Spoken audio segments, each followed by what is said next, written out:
You got two fighters. You got two fighters coming off of losses, really more than anything else. Brad Tavares versus JunYong Park. Now, the Tavares loss against Gregory Rodriguez, not nearly as unexpected, if you will, than the JunYong Park loss to Andre Muniz. So the Iron Turtle, we know that he's kind of one of these like soft-spoken, undervalued fighters, in my opinion, man. I think that he doesn't get nearly the amount of love that he should, and he has a really, really tough test in front of him as a bounce back fight, if you will, against the mean fighting Hawaiian spirit in Brad Tavares. So open line, -165 favorite for the Iron Turtle, +120 for Tavares. If we're looking at what the current odds are right now, +135 for Tavares, and then -160 for the Iron Turtle. What number do you like better? Ooh, man. It's hard, Derek. So be completely upfront. This fight right here took me the longest to pick. So I can see value on both sides. Would you say +135 for Brad Tavares? I mean, not a lot of times. We've seen Brad Tavares kind of struggle in certain aspects, but this is a fight that's pretty winnable for him. I think there's a lot more juice on that side. Well, let me just pull the screen up right here, man. Let's do a little comparison and contrasting right here. So if you're looking at numbers, the thing that stands out to me, even though like the number doesn't really stand out, it does when you take it in context. Significant strikes landed per minute, 3.38 for Tavares, 4.5 for JunYong Park. The reason this stands out to me is because while we have seen an incredible amount of durability from Brad Tavares, I know he's been knocked out a couple times as of late, so that might sound kind of funny, but like throughout the career, he's been a very durable fighter.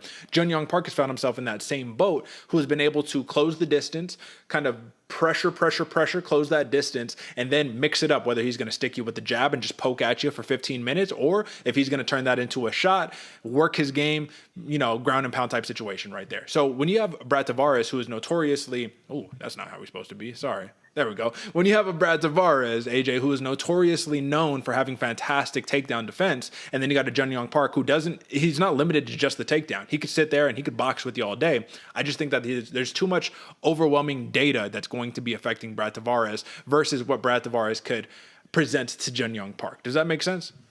Yeah, absolutely, Derek. More tools in the tool belt are coming out for JunYong Park. And one thing I wanted to touch on with the stats you were showing was a 4.53 significant strikes per round or per minute, whatever it was. What they didn't count is JunYong Park is also throwing 37 jabs in your face between that time as well. So you're right. There's a lot of data that's going to have to be thrown at Brad Tavares.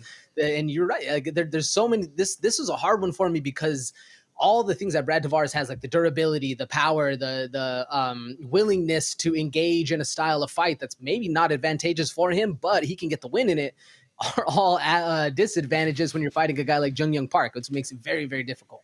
And I think it's pretty much as simple as that, man. So when we take a look at what the props are looking like, now our assessment, our job is to find the value. Where's the juice? And let's squeeze it, right? So if I'm looking at the JunYong Park side, there's one play that just makes total sense to me. I'm not a believer in Brad Tavares is done and he has no chin. I don't believe that, man. I don't think it's true. I like +225 decision prop for JunYong Park. I think that is a play that I'm actually surprised that the number is what it is. Because if you look at the number for Brad Tavares +130, where does that number come from? I was hoping you caught my confusion, Derek, because I do not get that at all. I definitely thought the numbers would be flipped, more of a +150, +170 for JunYong Park because of the durability of Brad Tavares. Maybe that's the case of the what have you done for me lately, and people can't get past that Gregory Rodriguez TKO. So yeah, fair play. So with that being said, I'm jumping all over that decision prop for JunYong Park. But if you're saying, hey, listen, Brad Tavares might be a tougher outing, I don't think there is anything wrong. AJ, do I have to play it again? Let me see. So hold on, let me find it again because I have to mention it.